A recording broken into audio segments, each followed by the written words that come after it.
Thank you so much. Good evening to you. Welcome to Have I Got News for You. I'm William Shatner. And in the news this week, as Didier Drogba leaves London in his private jet, there's evidence that Roman Abramovich really doesn't want him to go.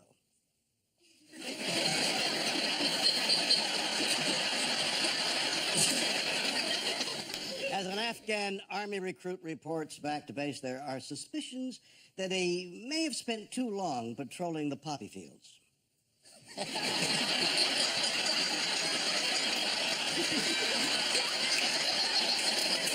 And at the G8 banquet for world leaders, Nick Clegg is given a vital role.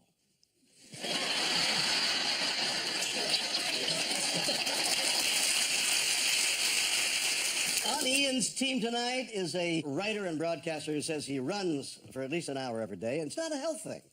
It's just a lot of people he's been nasty about want to punch him in the face. Please welcome Charlie Brooker.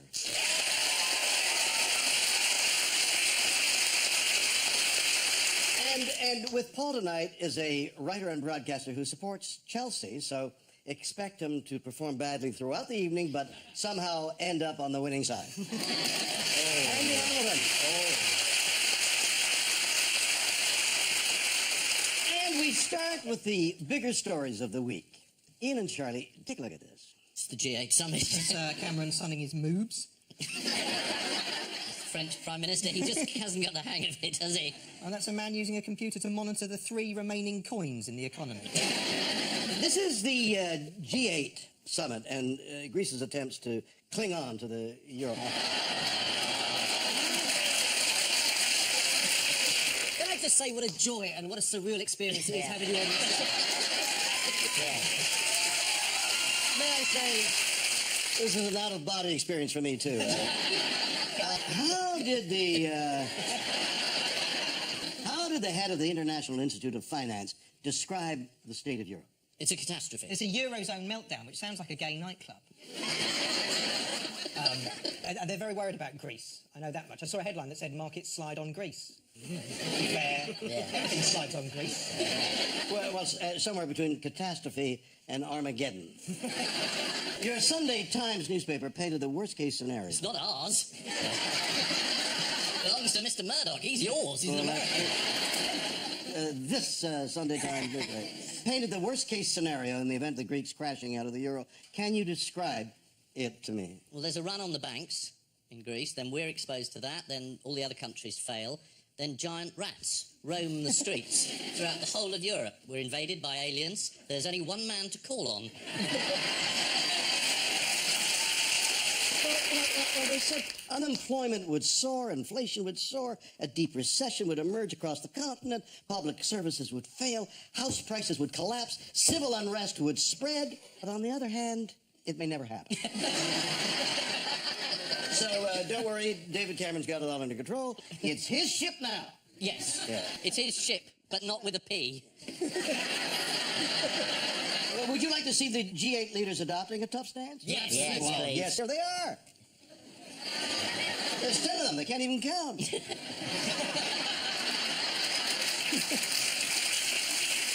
They did come to an agreement, though. They've agreed that they're going to do nothing. Didn't they agree to buy the man at the end a new jumper? I think that's just somebody's dad. He's wandered in. What did the French president do wrong at the G8 summit, according to the Telegraph? According to the Telegraph, well, he's French. Apparently, Francois Hollande had arrived for dinner in formal attire, but was urged to lose the neckwear by Obama. And here they are at dinner with no ties. So you can see how Camp David is relaxed and peaceful, and the others are enjoying themselves too. I think Medvedev's choice of an icebreaker joke with Angela Merkel is, that looks like a Nazi salute. The left hand's coming up to do that. Do you remember him, love? Where was the real talking done? going to the gym. Didn't Obama and Cameron go to the gym together? You On a see? treadmill. On a That's treadmill. right, on a running machine. Ah, early in the going morning. nowhere. What a wonderful man. It was on a running machine early in the morning after the dinner. Cameron and Obama went to the gym together, and according to the Observer, Obama arrived at Cameron's cabin in the forest at 7:15 a.m., and the two men walked alone to the gym. Wearing their gym kits, they continued discussions on the running machines. And I kind of imagine that when Obama knocked on Cameron's cabin door, Cameron opened it in a short bathrobe, his legs shiny with oil, and the muscles of his thighs. That's what you'd do, isn't it? You can see why Obama's going for the gay marriage vote. Or why he has an affinity towards Merkel. It was... I'm sorry, these things will be cut out as we go along. How has this casual Bill, approach... you haven't seen this show, have you? That's true, and luckily, I may add. How has this casual approach damaged David Cameron? He is accused of chillaxing too much. Chillaxing is a horrible word. It's a combination of chilling out and relaxing. And anyone who combines words like that is just a funt. Wait a minute. That is not an American word. What is that word again? He's a funt. It's short for frightful count. You're right. He was chillaxing, and he cooks, he drinks wine, he watches DVDs with his wife, plays snooker, has his own karaoke Place machine. what? Snooker. Snooker. It's another blend word. Snoozing with a... With a bit of nookie. You play with something long and balls. You chalk the tip as well. I don't see the problem with Cameron relaxing. They'd say this thing about he watches films on DVD. If he's watching a film on DVD, that's an hour and a half where he can't be doing any damage. Can you name some of his favorite pieces of relaxation technology? He's addicted to playing a video game called Fruit Ninja. There are video games he could play where he learns to run a country or oversee the infrastructure of a small city, but no, he's swiping at revolving fruit. And that serves no purpose. Britain has never and will never come under attack from revolving fruit. So instead of that, he's wasting his time. What other leisure activities were available at Camp David? Watching the football. Yeah. And here they are, watching the first shootout that Obama watched live on TV. Of course, this is not the first. There was another shootout here on TV. And David Cameron had plenty of other things to worry about. What just emerged from the Levinson inquiry about the B-Sky B bid? This is a memo to Cameron from Jeremy Hunt. Mr. Hunt was meant to be an impartial judge about whether Mr. Murdoch, who owns your Sunday Times, should be allowed to own anything else over here. And Mr. Hunt appeared to have already made up his mind, extraordinarily. That's outrageous. It is absolutely outrageous. Well, what is being done about it? Well, Phaser's set to stun, I think. Why Jeremy Hunt got the haircut of an 11-year-old boy? It's true, he's got that duckling tuft thing. Duckling Tuft. Yeah, One of the finest Shakespearean actors this country ever produced. You saw Duckling Tuft in his He prime. played Hamlet. He lost, became but he- Sir Duckling Tuft. On the subject of the Champions League final, anyone Yes. notice what the Chelsea captain John Terry did after the final whistle? Yes, he got into his kit, didn't he? And he celebrated with everyone else. He'd been suspended and he got into his kit. To be fair, he's used to getting changed very quickly. Usually when there's a key in the front door. And a honey, I'm home. Exactly. But he took credit for something he hadn't done. Yes, and many people thought John Terry was intruding on somebody else's great moment, and some people on the internet did this. You see. And this. On the subject of faked images, did anybody see the Romanian TV presenter who tried to fake a sandstorm? No. The man was reporting on a sandstorm, missed the sandstorm, and here's what happened. Chiar și la această oră vântul suflă cu putere. Sunt momente în care este aproape imposibil să stai aici pe malul mării din cauza faptului că vântul suflă cu peste 60 de km la oră.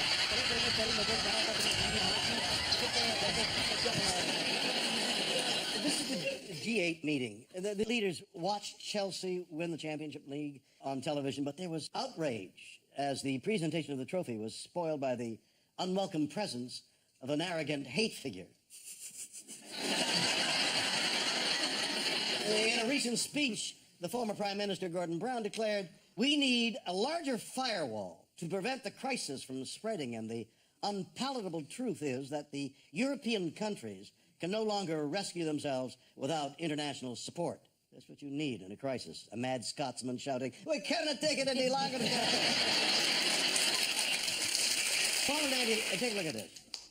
All right, this is the Olympic flame, is it not? It's the beginning of the Olympic Games. The plane's been dipped in a special bowl of Olympic custard. He's been to Ratner's. He's been to Ratner's. This is the eternal flame that keeps going out. And I don't know if it's actually a light there or not. Yeah, so it's the Olympics coming to London. They've kept it secret, but now we can actually tell people. Oh, look, that's a very festive attack by Al-Qaeda. Look. Yeah. How did the Olympic flame arrive on It was British flown soil? In that plane, which that Boris plane. described as a custard-coloured comet, Right. streaking through the sky to bring Promethean fire from the Greek homeland Yeah. to London. Yeah. You think I'm making it up? That's exactly what it said. But it goes out a lot, this flame. But Yes, then, it then they does. take it back to the mother flame. That's what they've got. Is every, Mother flame. every time it goes out, it's like they think we're all children. Oh, there's this sacred mother flame that we keep in the van. And they go and relight it. Well, it flew from Mother Greece. flame, isn't that the sun? They should erect a scaffold to the sun. That would be impressive. A long piece of folded newspaper, just get the light of it. So it arrived in the Golden Plain, as you said, and then on to Cornwall in a Sea King search and rescue helicopter. Let's see how the waiting crowd enjoyed the historic moment when that helicopter arrived. Its arrival was perfectly choreographed and hard to miss.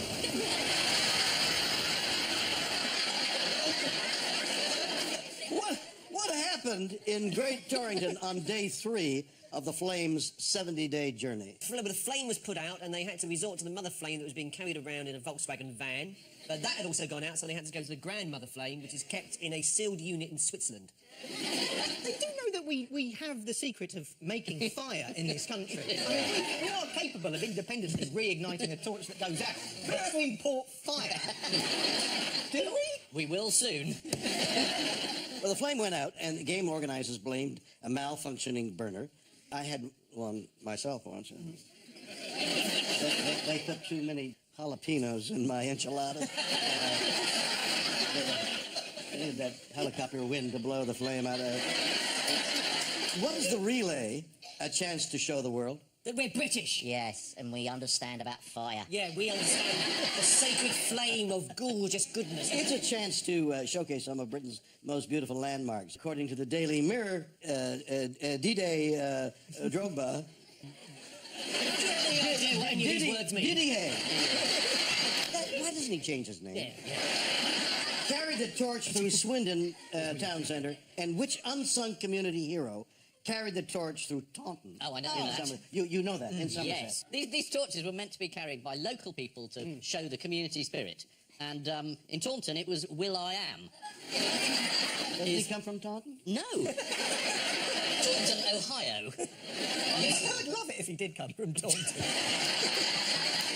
Well, Will I Am from the Black Eyed Peas.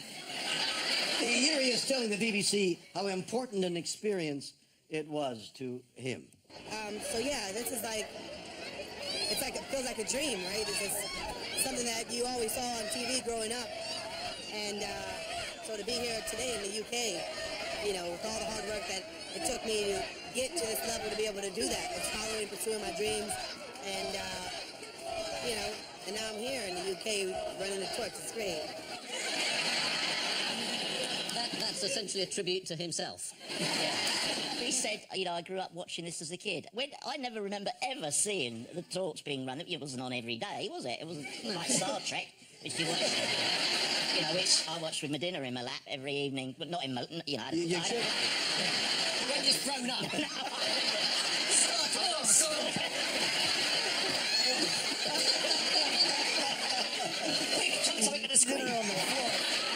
What have some of the relay runners been criticized for doing? As soon as you've walked your 5 metres as part of the spectacle, you sell it on eBay. Well, they've come in for criticism for selling the torches on eBay. Making money out of the Olympics is thought to be absolutely against the spirit Yes.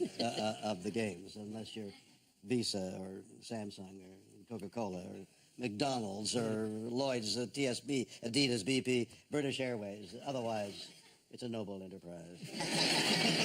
You weren't paid for reading them all out, were you? I got a great deal of money for each one of those. And in the next question, I mentioned some more. What disappointments... Coca-Cola.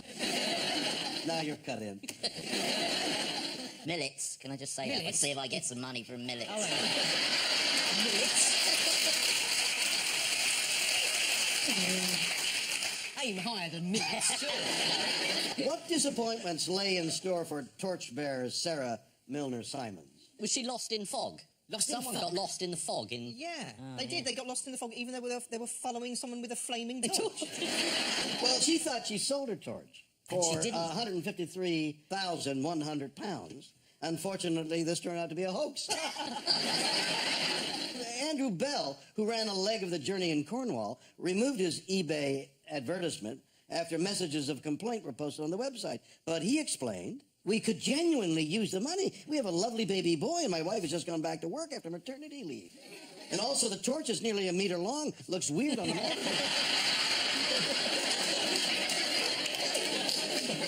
What caused confusion in Truro? Well, they're Cornish, aren't they? They'll always be confused in Truro. I'm going to Truro on Sunday for Oh, a yeah? gig. Good luck, Paul. No, I'm not. I'm dissociating myself from everything I'm saying. You told me to say that before we came on, you know. Well, crowds lining the streets in the Cornish town saw someone running down the high street and got ready to cheer as the torchbearer came past. According to the Daily Mail, however, it was a shoplifter holding aloft a bottle of rosé and being pursued by 2 assistants from the co-op.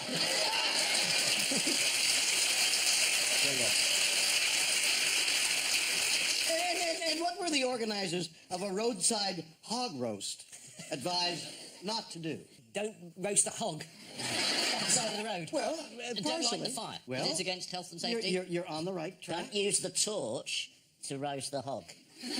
Organizers. Oh, yes, because if you use the torch to roast the hog, then the hog becomes the keeper of the eternal flame. Yeah. Then you have to march through the streets with the hog. The sacred hog. The sacred hog that's alight. Yeah. It just looks stupid. Yeah, we look silly. Organizers of the giant hog roast told The Independent, we wanted to call it the Olympic. But we were advised against it. It's a bit close to the branding. Meanwhile, according to the Daily Telegraph, thousands of people lining the streets have given the relay a carnival feel. For example, someone dressed as a cod and another as a chip in Falmouth. You Brits really know how to put on a show, You wait till you see our opening ceremony. There'll be hundreds of chips. Hundreds of chips. 6 or 7 cods. Morris in a giant cod costume. This is the Olympic torch, which is boldly going where no Olympic torch has gone before. Namely, yes, I agree with you. Namely, Truro and Ilfracum.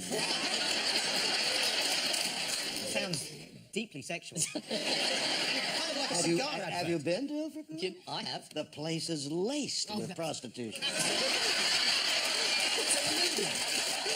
That's their new slogan now. That's right. Come and get laid in Ilfracum. Chelsea hero. Here we go again. Didier Yes. carried the torch through Swindon, although there was one awkward moment when John Terry stripped off and ran alongside him. Will I Am carried the torch through Cardiff, and thousands lined the streets to witness this once-in-a-lifetime sight. Oh, my God, a black guy in the West Country?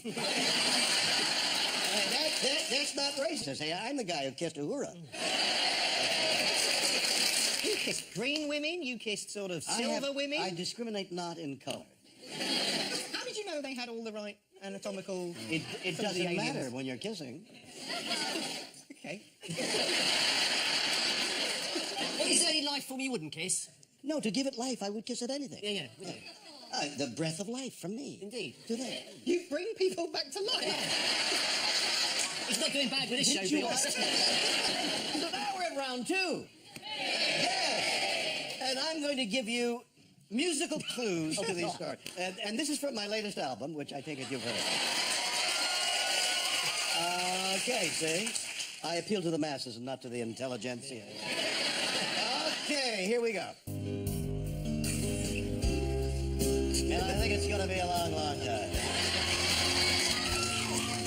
Till touchdown brings me around again to find that I'm not the man they thought I am. At all. Oh, no, no, no, no, no, no, no. I'm a rocket man. Anybody?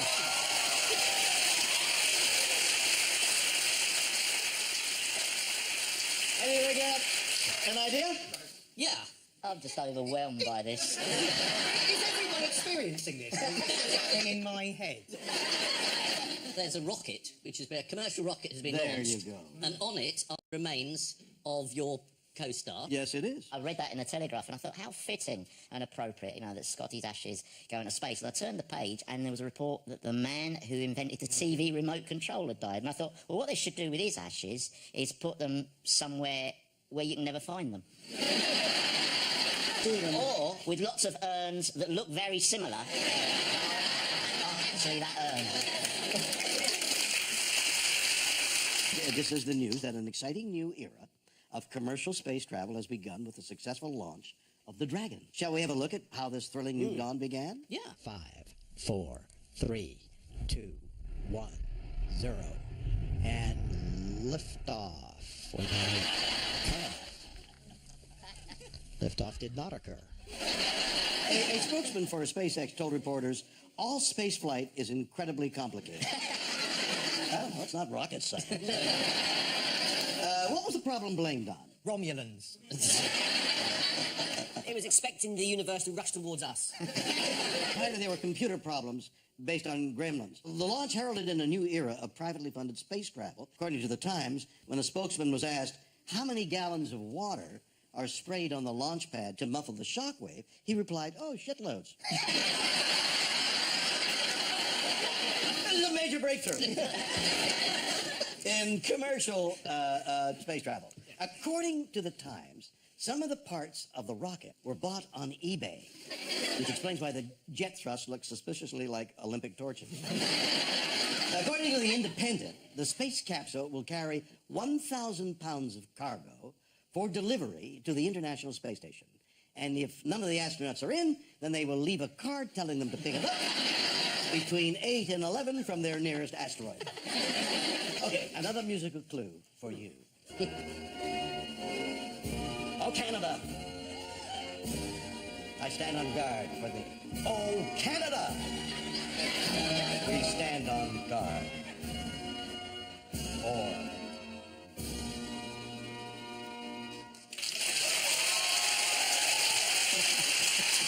Are you reminded of any Canada-related news stories? Have there ever been any news stories? There was that old joke about Dean Martin. He saw a sign that said drink Canada Dry, so he went there and did. You probably remember that first time Yes, round. yes, I remember. That was page 3 on the joke book. Yes. Did anyone get eaten by bears? That's quite a common story in That's a Canada. common story in Canada. Yeah. And maple syrup. Yeah. This is the news that a nude painting of Prime Minister of Canada has been sold. Here it is. It's entitled Emperor Haute Couture. Yeah. I must say the painting looks well hung. Has that duck been fed? It has I'd be nervous. The artist must be ecstatic about the sale. Anyone like to hazard a guess as to her facial expression on hearing the news? A deep surprise, mixed with nostalgic longing for the 1950s.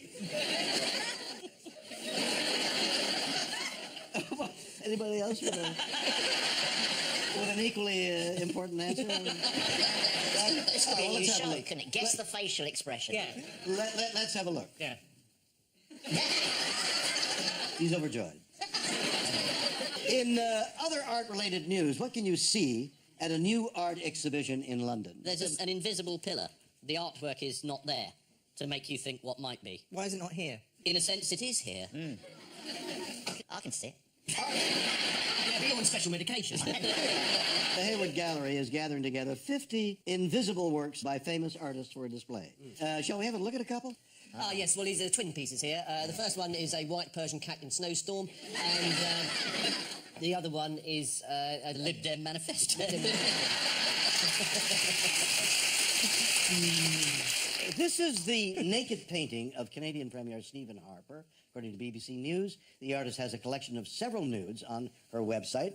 So have I, but that's none of your business. The painting of the Prime Minister's naked penis can be seen on a wall in a public library hanging between two Pollocks.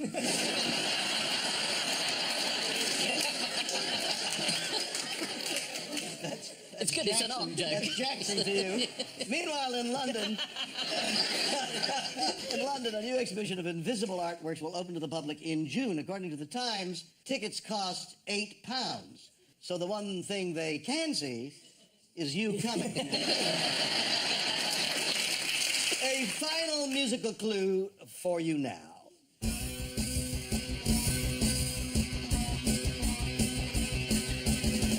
God save the Queen. Fascist regime. They made you a moron. Potential H-bomb. Anybody got any ideas? Other than throwing me out. Is it The Rite of Spring by Stravinsky? I preferred that to the original. I like Your Common People. Oh, well, thanks. It's a serious and you fan got a good club up laugh? there. Are you from Canada?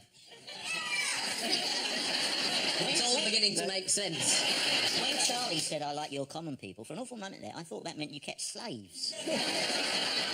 Well, this is news that 3 pensioners were evicted from a royal-themed tea room for refusing to stand up during the national anthem. Oh, yes. Who owns the tea room? A mad lady. It's Anita Atkinson, whose personal views on the monarchy are a little unclear. 3 p.m. every day, the national anthem is played by a musical helium balloon. Oh, that's nice and respectful. Yeah. Is there anything else about the tea room that the ejected pensioners disliked apart from the Pensioners, that's a good word.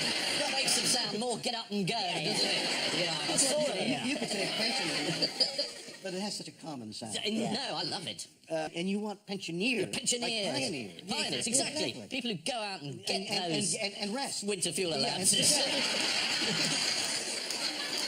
And say one for all and all for... Sorry, but hang on, I've forgotten what... You people are messed up.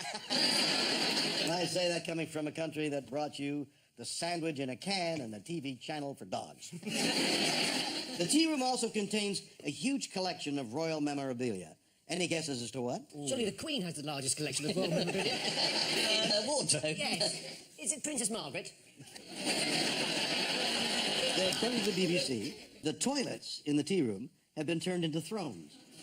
That's not respectful, is it? No, and there are cardboard cutouts of members of the royal family. The model of Kate Middleton was very similar to the real thing, as when she turns sideways, you can't see her. Time now for the odd one out round. Ready? Joaquin Phoenix, Stains, a boat called Bin Laden 1, and Tiger Bread. Ian and Charlie. Staines has recently changed its name in order to appear more upmarket. So it's called itself Stains Upon Thames. Yes. It's marginally better than Stains Upon Trousers. And Tiger Bread, that changed its name because a child wrote to the supermarket, as if children can now decide what foodstuffs are called. Because if I was a child, if I was written off to a supermarket when I was 6 years old, I'd have said, can we call beans fart pills? All right, what about his name? Joaquin Phoenix. He's changed his name. Yes, because he would be... Because it was something like Leaf or something like that before, because there was River Phoenix, and so the kids had other names like Leaf and I don't Tree. know the rules of this game, so isn't it therefore? Oh, well, you know, it's about sort of, although they're opposing team, I sort of feel there's a spirit of humanity that somehow we can reach across and make friends. Was there any sort of television series you ever involved in that gave across that idea that The civilizations... whole thing is competition. You should be at each other's throats. We're under attack, Captain.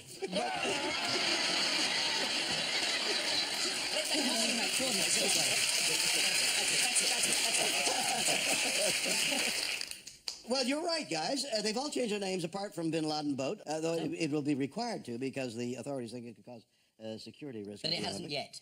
Well, Lawrence Godfrey, who owns the boat, said his son Dylan wanted a silly name, and he heard the name Bin Laden on TV and thought it was funny.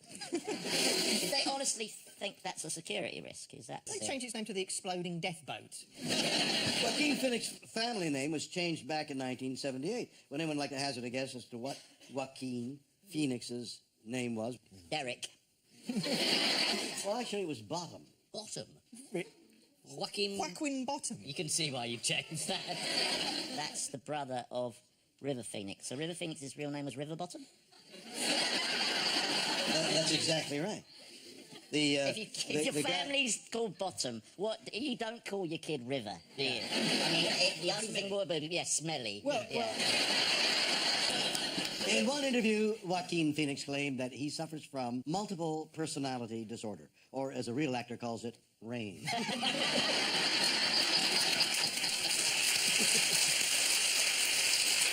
Time now for the Missing Words round, which this week features as its guest publication, the British Water Tower Appreciation Society. I was going to read the whole edition, but I'd already completed one 5-year mission. So and we start with William Hague's What performs what? Is it Water Tower performs songs from the shows? Leader performs badly. William Hague's 83-year-old father performs wing walk stunt. See? Look at that. William Hague's father recently clambered onto a flying aircraft, completed long hikes, climbed mountains, and he still can't shake off the bastard. Will you get away from me, son? Let me die in peace. Next, the Sunday Times brands water tower enthusiasts as what? Left-wing subversives. mad. Sad. Bad. The enemy within. The Sunday Times brands water tower enthusiasts as anoraks. Yeah, I understand anoraks is a British term for obsessive fans who devote their lives to something that doesn't matter. Well, don't knock that, guys. It pays my pension. Cleaning lady next forgets to what? Wipe. Clean. Clean, but spelt Clean. All right, the cleaning lady forgets to attach the nozzle to the vacuum cleaner. This is a story of an unidentified cleaner who became an internet hit because of this video.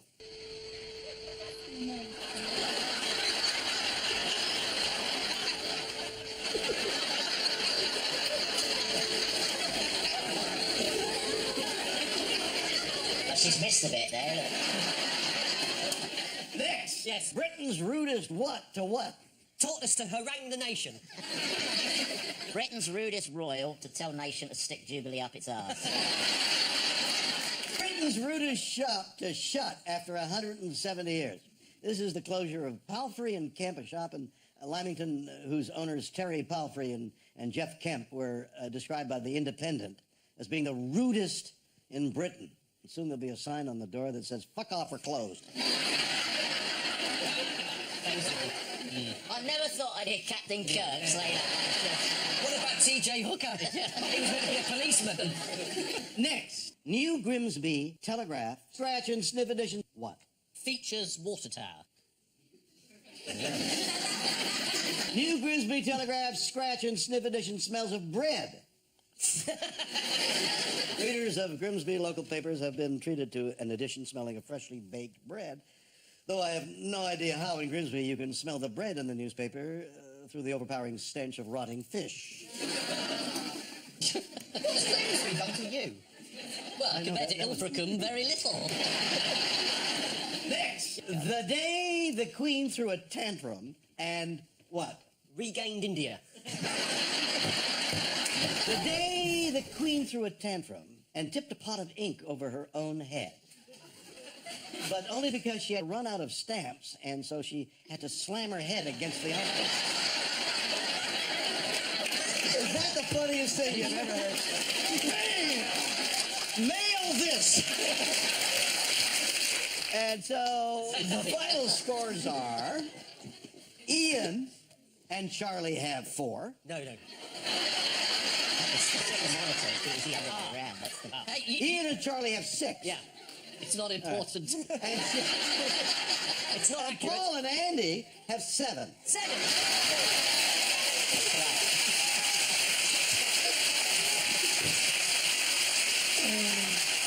On which note, we say thank you to our panelists, Ian Hislop and Charlie Brooker, Paul Morton and Andy Hamilton. What have I done? Go back. Come back. Should I be Come back, Paul. Shall I go? Paul Morton. Yeah. Oh, I'm back! No. On which note, we say thank you to our panelists, Ian Hillsop and Charlie Brooker. On which note, we say thank you to our panelists, Ian Hislop and Charlie Brooker, and Paul Merton and Andy Hamilton. Yeah.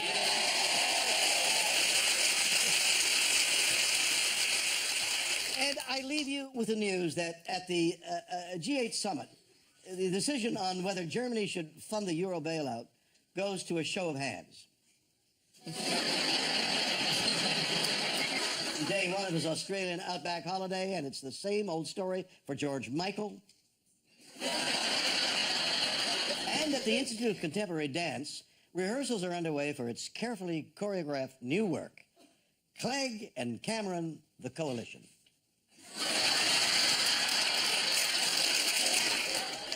Good night.